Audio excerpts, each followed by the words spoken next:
tadi, wajib dan penting kalian pakai masker dan pakai hand sanitizer, cuci tangan itu penting.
Halo, Assalamualaikum warahmatullahi wabarakatuh. Saya Ania Rahmi. Ini vlog pertama saya. Mudah-mudahan kalian suka atau enggak. Tapi terserah mau kalian dengerin atau enggak. Toh ini hanya sekedar kayak aku mau buat kenang-kenangan di diri aku gitu. Makanya aku masukin di YouTube. Kalau ada yang dengerin dan menjadikan ini edukasi ataupun cerita, terserah. Toh ini hanya untuk kenang-kenangan saya aja. Saya masukin di YouTube. Tapi mudah-mudahan kalau menjadi edukasi, alhamdulillah kayak gitu kan. Nah, jadi saya mau berbagi cerita tentang sedikit permasalahan COVID-19. Nah, kalian mungkin juga udah bosan sih. COVID-19 terus di berita apa segala macam. Benar, COVID-19 itu tidak sehoror yang sebenarnya kalian dengar. Benar. Tapi COVID-19 ini harus benar-benar kita itu aware gitu loh. Kita itu harus kayak paham dan kita harus tahu apa yang harus kita lakuin gitu kan. Saya aja sebagai tenaga kesehatan, saya tahu tentang teorinya, saya tahu tentang gejalanya. Tapi saya kayak pas udah terkena, wah kok gini ya gitu. Kok lebih ke mental sih permasalahannya gitu. Dan banyak orang yang mengalami itu, yang terguncang itu adalah mentalnya. Nah, sebelum bercerita ke COVID-19, saya mau memperkenalkan saya lebih jauh. Saya adalah salah satu nakes atau tenaga kesehatan Indonesia. Saya adalah dokter intensif Indonesia. Dokter intensif itu adalah program Indonesia kepada calon sudah dokter, tapi kita belum bisa melakukan praktek sendiri. Nah, jadi dokter itu tahapannya panjang, bener tahapannya panjang. Kita kuliah 7 tahun dan tambah satu lagi 1 tahun intensif. Jadi sebelum kita melakukan praktek, kita harus melakukan masa intensif. Masa intensif itu 1 tahun. Dan karena ini COVID, dipersingkatlah menjadi 9 bulan. Dari sejak tahun 2005. Dan mungkin hanya sampai awal 2021 kemarin. Itu hanya sampai 9 bulan. Tapi pas periode 2021 itu udah 1 tahun lagi ya. Udah 12 bulan ya. Nah, sedikit cerita, saya sudah pernah isolasi mandiri sebelumnya di bulan September atau November di 2020. Itu karena ayah positif. Ayah saya juga adalah salah satu tenaga kesehatan, mama saya juga adalah salah satu kesehatan, adik nomor 2 juga salah satu kesehatan. Jadi kita rata-rata kesehatan, cuman adik saya satu yang nggak nakes gitu kan. Nah, jadi Waktu itu kita udah isolasi mandiri. Pada saat itu ayah udah positif, saya, ibu, dan mama, maksudnya mama saya itu negatif. Jadi kita isolasi mandiri di bulan November tahun 2020. Terus kita melakukan karantina di rumah. Akhirnya setelah saya dinyatakan 2 kali negatif, saya berangkatlah, harus melakukan intensif ke Langsa Aceh, Langsa Aceh, Nanggro Aceh Darussalam, Aceh Timur ya. Jadi dia lebih dekat ke kota Medan gitu, sekitar 5 jam atau 6 jam. Sedangkan kalau dari Langsa ke Banda Aceh itu sekitar 12 jam lebih atau 18 jam gitu kalau nggak salah. Jadi kita lebih dekat ke kota Medan kalau Langsa ini. Jadi saya beberapa kali ada pulang balik Medan memang pada saat awal bulan Maret dan akhir Februari. Karena ada kerjaan. Terus saya sudah melakukan vaksin. Saya melakukan vaksin di tanggal, saya lupa vaksin pertama tanggal berapa, yang jelas di vaksin kedua saya di tanggal 2 bulan Maret 2021. Nah, setelah saya melakukan vaksin kedua 2020, pasti akan bertanya, loh kok udah vaksin bisa positif ya, kayak gitu kan. Sebenarnya vaksin itu tidak menjadi patokan bahwa kita tidak akan terkena COVID-19, karena vaksin itu adalah pencegahan dari gejala. Jadi kalau misalnya kalian itu dikasih vaksin itu, gejala yang kita alami itu tidak separah yang tidak mengalami vaksin, yang tidak kena vaksin. Karena konsep seperti imunisasi, kita pernah dengar imunisasi mungkin. Jadi memang vaksin ataupun imunisasi yang kita dapatkan itu adalah virus yang dilemahkan. Fungsinya apa? Gunanya apa? Jadi itu, kalau misalnya kita terkena suatu penyakit, toh tubuh kita sudah mengenali virus ini. Tubuh kita itu sudah pernah nih kenal sama si virus ini. Jadi antibodi kita itu akan meningkat.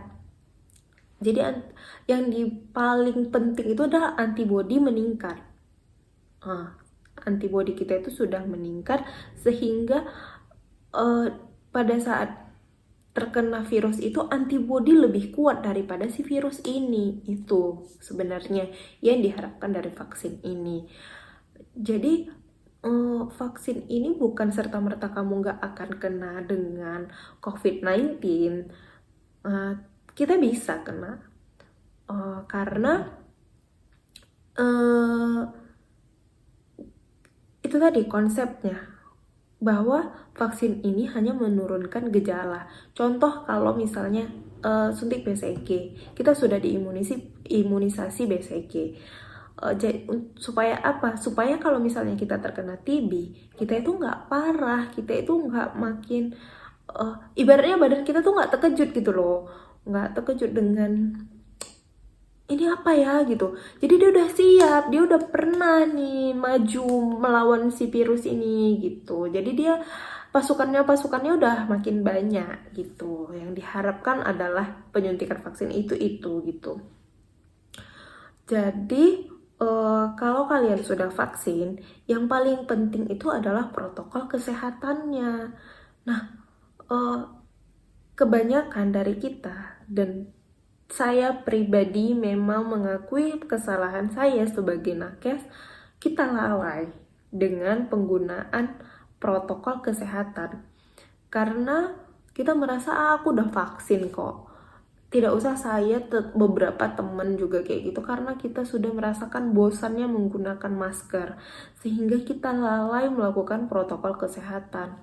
Jadi saya akui beberapa kali saya pulang dari tempat kerja atau vaskes, ada beberapa kali yang saya biasanya itu saya kalau pulang kerja saya langsung mandi. Nah pada saat itu memang nggak mandi gitu karena memang udah capek, dan paling cuci tangan cuci kaki, dan aku nggak mandi gitu. Padahal tempat kerja aku itu ya kita nggak bisa, saat ini kita tuh udah nggak bisa membedakan mana nih COVID-19, mana flu influenza biasa gitu kan. Apalagi sekarang mana pasiennya itu kalau misalnya kita bilang, oh bapak nih ada gejala COVID, mereka langsung kayak sinis gitu loh gitu.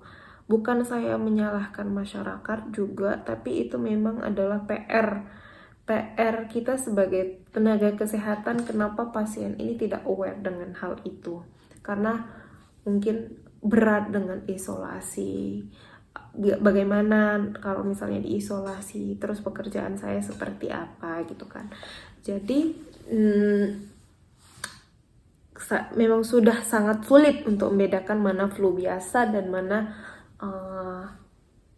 ada gejala COVID-19 gitu kan. Dan pemeriksaannya hanya antigen dan PCR sekarang yang akurat. Kalau rapid sih sejujurnya saya agak kurang percaya. Saya memang nggak menganjurkan rapid karena waktu itu di bulan November ayah itu melakukan rapid dua kali, itu negatif. Terus tiba-tiba PCR positif. Dan antigen pada saat itu belum ada. Antigen kan baru tuh ada antigen. Nah, jadi di hari itu 2 minggu sebelumnya saya itu di ruangan infeksius. Infeksius itu adalah ruangan di mana pasien batuk demam pilek itu masuk ke ruangan infeksius. Terus sakit kulit juga masuk ke ruangan infeksius. Dan mungkin kesalahan saya tadi, saya tidak tertib dengan protokol kesehatan. Sekali lagi, saya tidak tertib dengan protokol kesehatan. Saya akui itu. Nah, pada saat pulang kerja, saya kadang kecapean terus nggak mandi gitu kan. Seharusnya memang kita sebagai tenaga kesehatan, nggak usah pun tenaga kesehatan, kalian khususnya itu usahakan bahkan harus mandi. Nah, itu memang. Jadi kelalaian saya adalah setelah saya vaksin, saya tidak melakukan protokol kesehatan dengan baik. Oke. Pada tanggal 23 Maret ya. Tanggal 23 Maret saya ada kayak badan pegel-pegel. Hanya badan pegel-pegel meriang gitu. Dan saya memang ada alergi. Jadi kalau misalnya alergi pernapasan, kalau misalnya saya terlalu capek, ini saya akan sesak dan juga batuk. Jadi saya berpikir mungkin aku kecapean, jadi muncul sesak dan batuk gitu kan. Tapi memang batuknya berbeda, batuknya lebih sakit gitu menurut saya, sakit dan terus menerus. Di tanggal 25, 23, 24 saya masih kerja. 25 saya mulai badan berat kali, tapi saya masih paksain olahraga karena memang pada saat itu saya program diet ya kan, ala-ala ya kan, anak gadis diet. Akhirnya tanggal 25 malam saya pileknya itu beda dari pilek yang sebelumnya. Pilek kita kan kayak ingusnya itu lendir, kental. Ini encer, kayak air aja gitu netes. Jadi saya pas lagi kayak ngomong gitu, kayak air, bener-bener air. Dan batuk semakin parah. Di tanggal 26 akhirnya saya mikir, kok kayaknya ini udah ada gejala. Tapi hanya sekedar pilek encer gitu, badan meriang, dan yang paling terasa itu betis sakit. Saya nggak bisa jalan sama sekali, pokoknya jalan itu kayak berat kali gitu. Akhirnya saya telepon teman yang sama-sama saya internship, saya telepon, saya nggak masuk.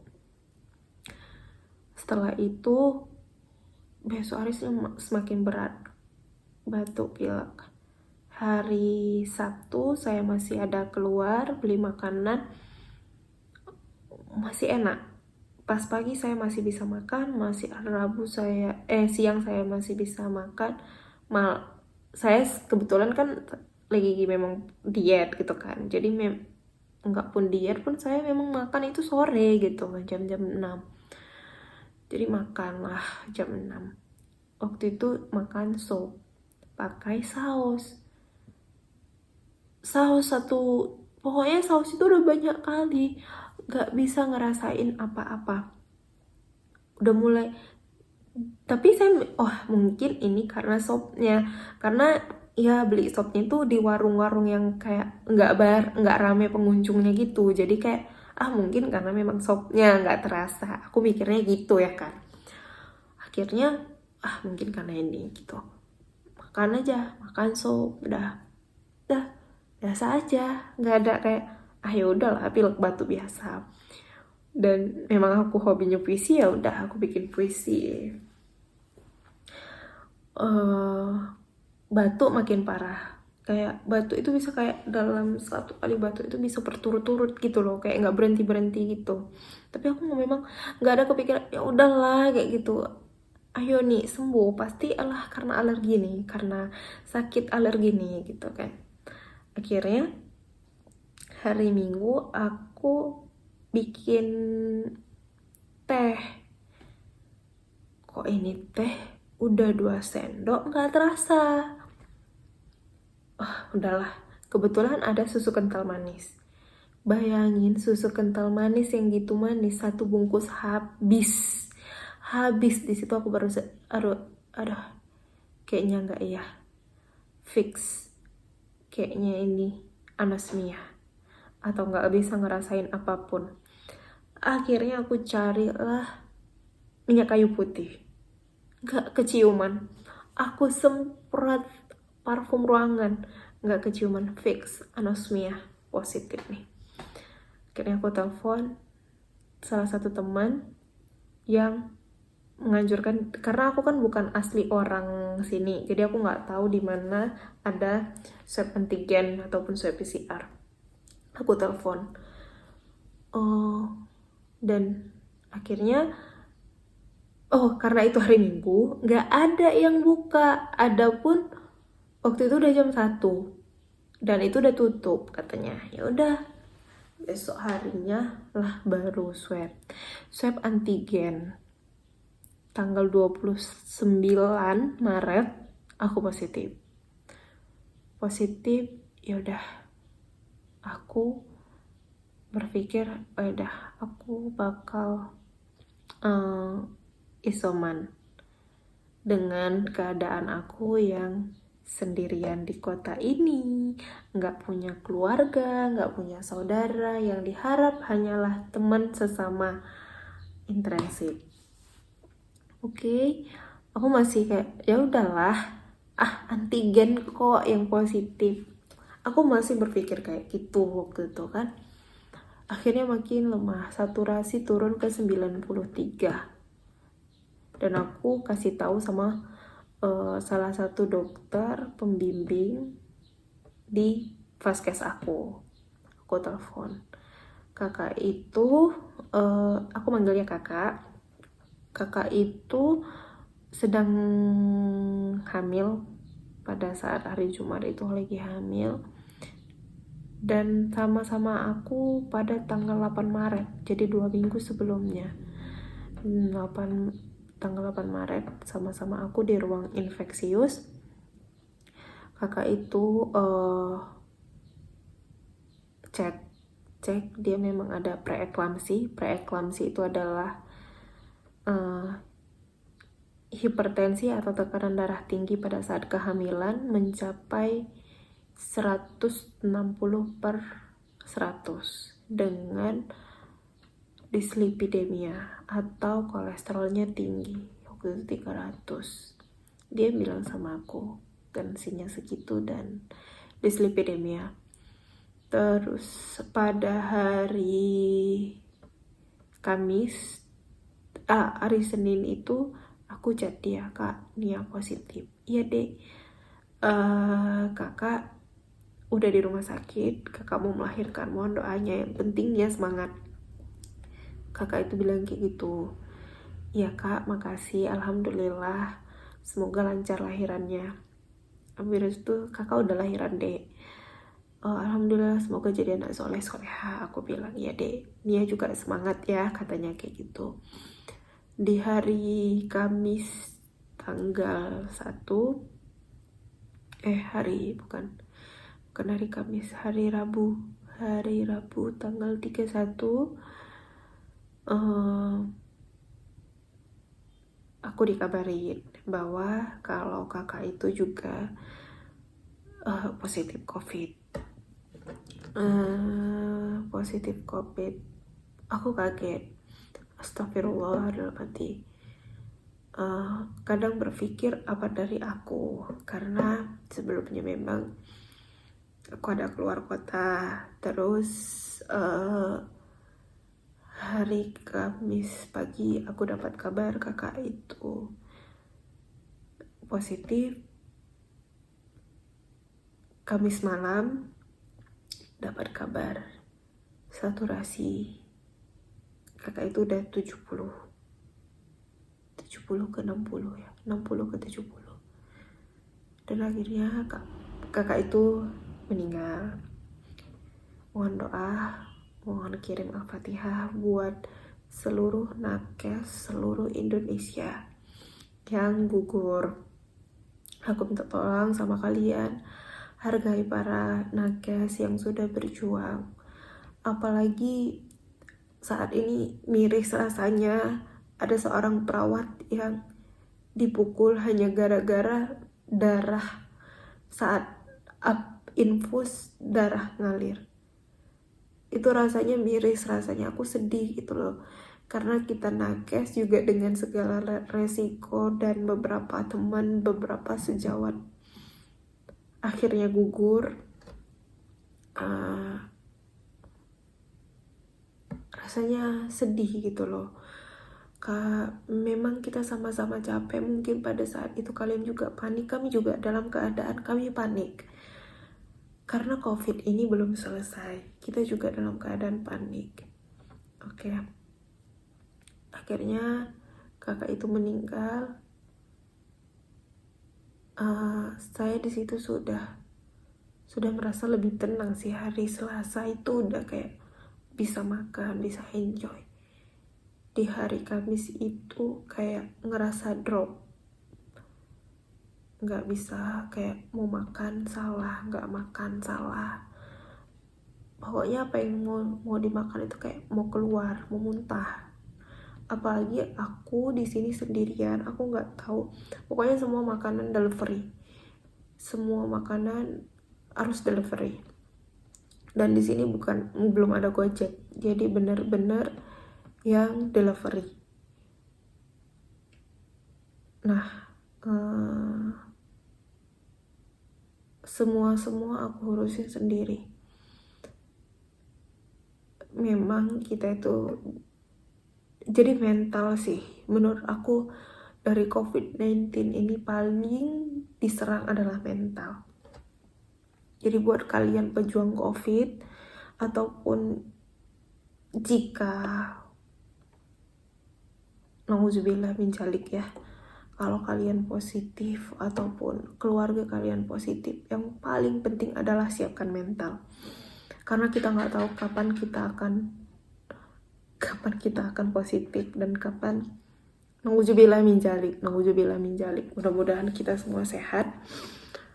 Tapi pokoknya apapun itu, semua permasalahan adalah mental. Kita harus mempersiapkan mental. Akhirnya aku berusaha untuk sendiri. Kalau misalnya ditelepon sama mama sama ayah, aku happy. Jadi paling berat itu adalah ngasih tahu mama, karena mama aku ada gangguan cemas. Jadi kalau misalnya dia lagi cemas, dia tuh nggak bisa tidur. Jadi itu yang paling aku khawatirkan kalau aku harus memberitahu. Akhirnya aku kasih tahu duluan, itu adalah adik perempuan. Adik perempuan aku menganjurkan ya udah telepon ayah. Di setelah nelpon ayah, aku tahu sih ayah juga sedih, kayak drop gitu. Apalagi aku sendiri, aku nggak punya siapa-siapa di sini, dan dia langsung matiin telepon. Ayah aku itu tipe yang kayak gitu, dia sedih nggak akan nunjukin gitu. Dia matiin telepon, dia langsung telepon mama. Dan akhirnya mama aku bilang, justru di luar ekspektasiku, justru mama aku yang kayak tegar gitu loh. Yaudah Nia, isolasi, Nia makan banyak, gini-gini, nggak usah dipikirkan kali, atau masih muda gitu kata dia. Nia, Nia ada sesak, Nia ada ini, gini-gini. Pokoknya di luar ekspektasi aku, justru aku ngelihat mamaku yang lebih enjoy gitu. Toh ayah kemarin udah negatif kok, bisa kok negatif, lebih tua gitu. Dan setelah 2 minggu akhirnya aku memutusin untuk PCR. Nah, dianjurkan nih buat kalian kalau bisa dari supaya menghemat juga gitu kan. BPJS itu memang penting gitu, karena kalau kita PCR di luar itu bisa sekitar 1 juta, atau 900 lah. Buat aja range-nya dari 800 ke 1 juta, kan lumayan. Kalau kita punya BPJS itu kita gratis, memang ya bulanannya kan. Jadi itu aku PCR, foto ronsen lagi. Foto ronsen sekitar 200-an, jadi kan 1.100.000 juga kan kalau misalnya kalian tuh nggak punya kartu BPJS. Nah, jadi itu aku gratis untuk foto ronsen, cek darah, PCR, dan hasilnya positif dengan paru-paru aku dengan sedikit kotor. Jadi kan tahulah, bisalah dilihat di internet gimana paru-paru orang yang positif COVID. Nah, paru-paru aku tuh yang sedikit bercaknya lumayan, tapi nggak parah gitu. Jadi aku masih aware, masih ya udahlah gitu kan. Pokoknya apapun ya harus sendiri. Akhirnya aku aku ngambil uang dulu karena kan semuanya delivery. Jadi aku itu hanya keluar subuh untuk ambil uang. Dan kalau misalnya ada abang delivery, aku itu pakai sarung tangan. Aku pakai sarung tangan untuk ngasih uangnya. Udah, aku bingung mau ngomong apa, karena setiap ingat itu aku kayak post trauma syndrome disorder gitu kalau enggak sih. Jadi kayak aku trauma sebenarnya yang ceritainnya, cuman kayak ngerasa ya udahlah aku harus cerita gitu. Buat kalian itu yang penting itu mentalnya. Persiapkan uang tabungan itu sangat penting. Uang tabungan itu sangat penting, jadi jangan lupa menabung. Terus lagi jangan lupa ibadah. Aku tuh udah kayak hampir mau gila gitu loh, kayak aduh, aku sendirian nih, kalau aku mati di sini kayak mana ya. Aku tuh pokoknya nangis, bahkan sampai hari ini aku bisa sesekali itu nangis. Aku takut karena kan ini udah hari ke-24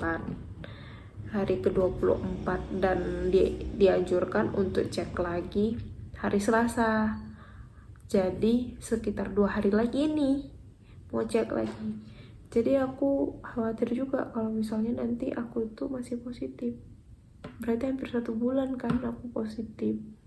Dan aku periksanya udah 3 kali malahan tes swab. Jadi mudah-mudahan ya, aku mau mohon doa kalian supaya aku tuh nanti bisa negatif gitu.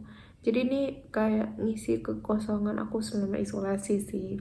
Alhamdulillah sejauh ini gejala untuk batuk pileknya nggak ada gitu kan.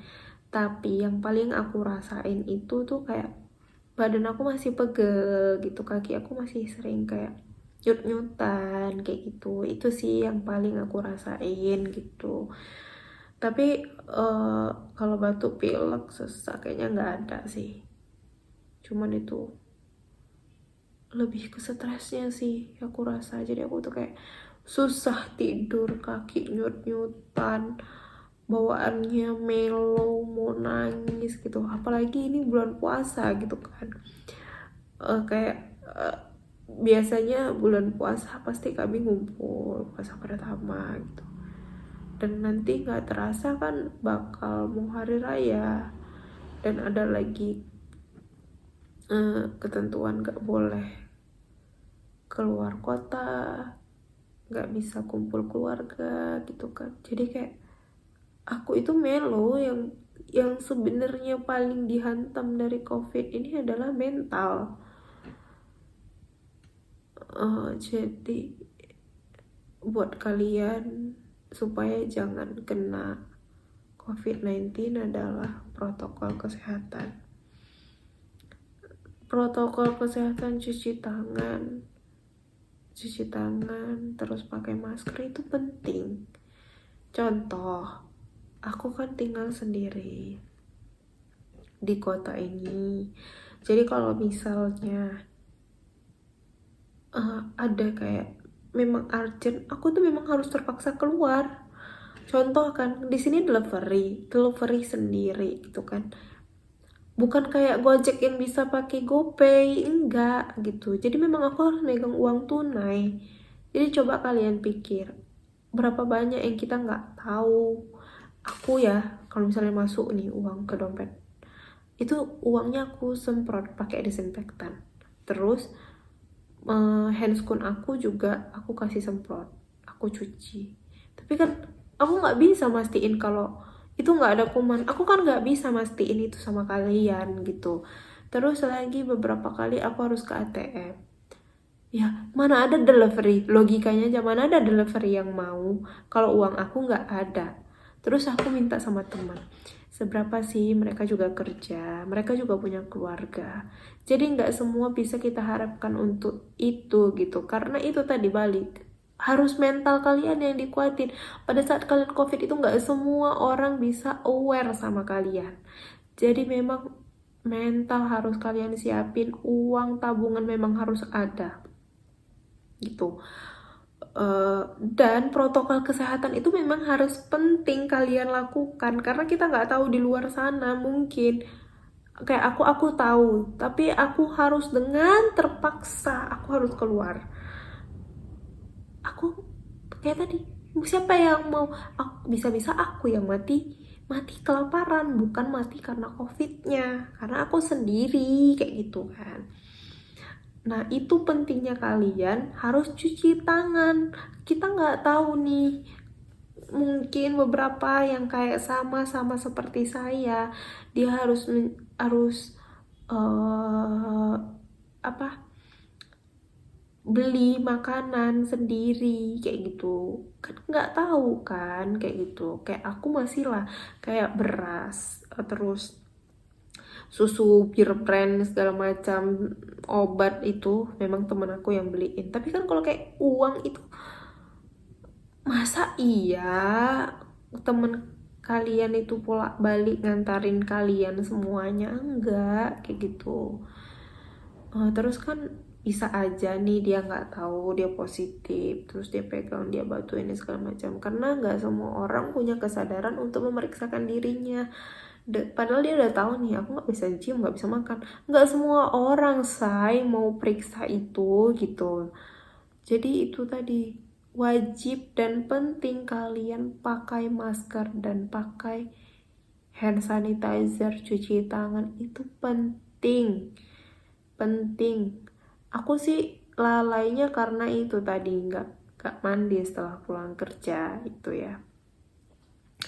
Mungkin hanya itu sih yang bisa aku kasih tahu, karena setelah vaksin pun kita bisa terkena COVID dikarenakan dia melalui inhalasi. Jadi bukan, sekali lagi, kenapa kok bisa sih setelah vaksin positif No, vaksin itu bukan bikin kalian kebal, ya.